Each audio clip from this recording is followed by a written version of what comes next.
Баршаңызға қайырлы күн. Ыстық күнде тез желінетін окрошканың рецебімен бөлісетін боламын. Арнама қош келдіңіздер.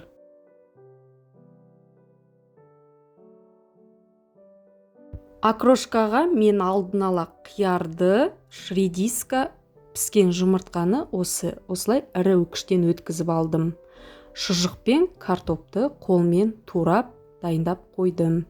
Тағы да бізге көк жуа, укроп, газдалған су, айран, қыша, қаймақ, қара бұрыш пен татымына қарай тұз керек болады.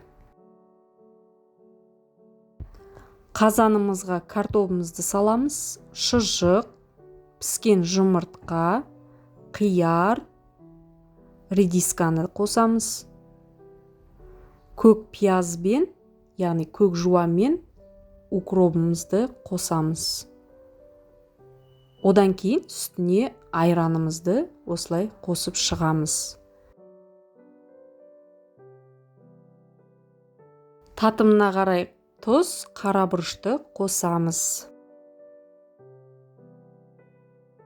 Бөлек ыдысқа қаймақты осылай құйып аламыз да, бір шай қасық қышаны, яғни горчицаны қосып, жақсылап араластырып аламыз.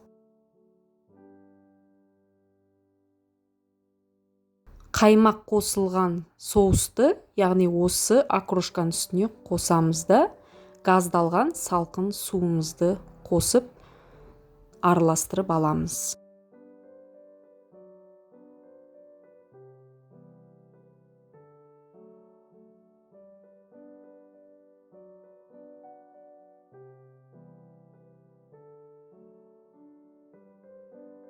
Окрошкамызды тағы да араластырып алғаннан кейін мен аздап тұз қостым.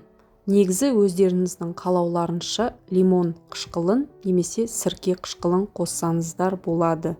Әркім әрқалай жасағандықтан қалауларынша қосып көрсеңіздер болады. Осымен окрошкамыз дайын болды. Сіздерге ұнайды деген ойдамын. Осындай тәсілмен жасап көріңіздер. Барлықтарыңызға астарыңыз дәмді болсын.